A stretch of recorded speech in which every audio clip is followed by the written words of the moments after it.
આ ગુણાતીત સંતનું ચિંતન થાય તો આપણા સ્વભાવો, પ્રકૃતિ, કાળ, કર્મ, માયાના બંધનમાંથી છુટકારો મળે છે, લોભના બંધનમાંથી. એ તો નિર્લોભી છે, પણ હરિભક્ત પેલો નિલેશ ન્યૂજર્સીમાં પેલી ટિકિટ $30 લાખ લોટરી અને એને જતી કરી. આપણા હરિભક્તોના લોભ જતા રહ્યા છે. તમે બધા જે કઈ દાન ધર્માદો કરો છો, બાર ભિખારી માંગવા આવે શું આપો છો? તમે ગાડીમાં બેઠા હોય ને, રેલવે ટ્રેક આગળ કે લાઈટ આગળ, સિગ્નલ આગળ ગાડી ઊભી હોય ને ભિખારી કાચ ખખડાવે તો આપણે શું કરીએ? આમ જોઈ જઈએ છીએ ને. આપણે નથી આપતા મોટે ભાગે. જ્યારે આપણા સંતોને, ઠાકોરજી માટે હરિભક્તો દેવું કરી કરીને ઉધાર લઈ લઈને પૈસા આપે છે, કેમ? લોભ જતો કર્યો, લોભ છૂટી ગયો. આપણા લોભ પ્રમુખ સ્વામી મહારાજના સાનિધ્યમાં છૂટી જાય છે. સ્નેહની આસક્તિ ટળી જાય. દીકરાને મોટો કર્યો હોય, અરે દીકરો સ્કૂલેથી 5-10 મિનિટ મોડો આવે તો માતા ચિંતા કરે છે. દીકરો રોડ ક્રોસ કરવાનો હોય તો કેટલાક બાળ મંડળમાં મોકલતા નથી કે રસ્તામાં હાઈવે આવે છે. કેટલી દીકરાની ચિંતા. આટલો સ્નેહ દીકરા માટે હોય. દીકરાના જન્મ માટે તો પથ્થર એટલા દેવ પૂજ્યા હોય, અને BAPSમાં 950 સંતોની માતાઓ પોતાના દીકરાઓને આપી દે છે. આ સ્નેહ ટળ્યા હોય ને તો આ શક્ય બને. પ્રમુખ સ્વામી મહારાજની કૃપાથી માતાઓ, પિતાઓ, સગાવાલા, કે અહીંયા બેઠેલા તમામ સંતો, આ કોઈ એક્સ્ટ્રા હતા? વધારાના હતા? અમે એક્સ્ટ્રા હતા? તમારા ઘરે નહીં પેલા વાળું માગવા વાળા આવે તો જે વધ્યું હોય દે, એક્સ્ટ્રા હોય આપે. લુગડા પેલા ફાટેલા હોય એક્સ્ટ્રા હોય, જૂના થઈ ગયા આપે. અમે કોઈ એક્સ્ટ્રા હતા? વધારાના હતા? અને સંતોને એના માતા પિતા અર્પણ કરી દે છે. આ સ્નેહ ટળ્યો હોય. અરે દરેક ગૃહસ્થને તો સંકલ્પ હોય કે અમારા પછી અમારો છોકરો, અમારી પેઢી સાચવે, અમારો વંશ સાચવે. અરે પિતાઓએ પોતાના નામનો વિચાર ન કર્યો, દીકરો સાધુ થાય એટલે કુળ ખતમ. ભલે કુળ ખતમ થઈ જાય પણ પ્રમુખ સ્વામી રાજી થાય છે ને. આ સ્નેહ ગ્રંથિ ટાળી નાખી. ગુરુના સાનિધ્યમાં શક્ય બને છે. નિસ્નેહી કરી નાખે, તમને નિસ્વાદી કરી નાખે. થઈ શકે ગુરુના સાનિધ્યમાં વચનામૃત મુજબ એનો જો પ્રસંગ કરો, આ શક્ય છે. અમે તિથલના ગ્રામ્ય વિસ્તારમાં નાની કચવાલ ગામમાં ગયા હતા. રણછોડભાઈ કરીને એક ભાઈ અમારી ભેગા પધરામણીમાં આવ્યા અને પાણીની પેલી બતક લીધી, ભેગી કોથળી ટ્રક આગળ લટકાવી ને એવી. તું પાણી કેમ લીધું? મને કે જ્યાં જઈએ ત્યાં ગાળ્યા વગરનું પાણી આવી જાય તો. તું પધરામણીમાં આવવાના અને ત્યાં તો અમારી ભેગા. મને કે નાના, કે કોકના ઘરમાં ઘરણા ના હોય તો તું પહેલેથી આવા નિયમ વાળા. મને કે 1 મહિનાના 35 મરઘા ખાતો હતો. 1 મહિનાના 35 મરઘા ખાનારો માણસ, નાની કચવાલ, રણછોડભાઈ એનું નામ. અને એ માણસને પ્રમુખ સ્વામી મહારાજે પાણીની બતક લેતો કરી દીધો. શું નિયમ ધર્મ! સ્વાદેન્દ્રિય પર આ કંટ્રોલ પ્રમુખ સ્વામી મહારાજ કરી શકે. અહમ મમત્વ, આપણું નામ આવે એવી ઈચ્છા ના રે. 12 લોકો એક પંખાનું ડોનેશન કર્યું હોય ને તો પંખિયાના 3 પંખિયા પર નામ લખાવે.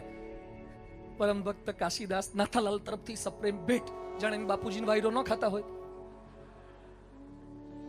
અને આપણા માણસો સેવા કરે, ધર્માદો કરે. દિલ્હી અક્ષરધામમાં જઈ લો ને ગાંધીનગર અક્ષરધામમાં જઈ લો, કોઈના નામ છે? આ EU પીપાએ આખો વોટર શો કર્યો. ગાંધીનગર, દિલ્હીમાં વોટર શો કર્યો. અને પ્રોફેસર ફ્રીચ એને નામ લખવાની ના પાડી દીધી. સ્વામી નામનાની પાછળ નથી દોટ મૂકતા. એટલે આપણા સંતો, આપણા હરિભક્તો સૌ કોઈની અંદર અહમ મમત્વના ઘાટ ઓછા થઈ જાય છે. ગુણાતીત સંતનું જેટલું ચિંતન થાય, એનામાં જેટલું જોડાઈએ, એટલા સ્વભાવમાં ફેરફાર થતા જાય છે. ત્રીજું કે છે, ભગવાન અને સંતના ચરિત્રો મનુષ્ય જેવા જણાતા હોય પણ છતાંય જુદા છે. પંચાળાના 4માં કહ્યું કે સામર્થ્ય ઢાંકીને વર્તે. મનુષ્ય ચરિત્રને વિચારે તો બુદ્ધિમાનને સમજાય કે એમાં કંઈક દિવ્યતા છે. બાપા સર્વજ્ઞપણું સમજાવે, જણાવે. આપણું નામ દઈને બોલાવે તો બહુ મજા આવે. આપણું બધું કહી દે તો મજા આવે. પણ બાપા અજ્ઞાન જણાવે ત્યારે પણ એ દિવ્ય છે. બાપા સારંગપુરમાં હતા અને સવારની કથામાં બાપા આશીર્વાદ આપે નામે બસ સંતો, 250 સંતો, થોડા હરિભક્તો. એમાં બાપા વિજાપુરના વજીબાનું આખ્યાન કહેતા હતા. એમાં સ્વામી કહેતા હતા કે વિજાપુરના વજીબાના ત્યાં મહારાજ ગયા અને મહારાજે ઢોલિયો ત્યાં ઢાળ્યો અને કુવાની બાજુમાં હતો અને મહારાજે ચરણ લાંબા કર્યા. હવે બાપાએ સમજાવું તું ચરણ કેટલા લાંબા કર્યા? તો સ્ટેજ હતું, પહેલા બોગનવેલ હતી બગીચા બાજુ, અત્યારે ચીકુવાડી છે ને ત્યાં, એટલે મંદિર બાજુ બાપાનું મુખારવિંદ થાય એ બાજુ સ્ટેજ હતું. અને બાપા ત્યાં બેઠા બેઠા શું બોલ્યા કે પેલો શાસ્ત્રીજી મહારાજનો છત્રીનો ઓટલો છે ને ત્યાં સુધી મહારાજે ચરણ લાંબા કર્યા.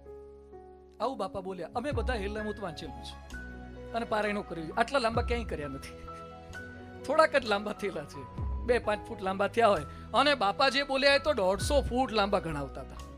એટલે તરત જ અમે બધા સંતોએ આમ બેઠા હતા અને તરત જ આમ ફરીને જોયું, માપી લીધું કેટલું લાંબુ બોલ્યા. અને બાપા આશીર્વાદમાં શું બોલ્યા? All out, all out. આમ બધા વાતો કરે છે, ગુણાતીત સંત બોલે એ બધું દિવ્ય છે, તો આમાં કેમ શંકા જાય છે?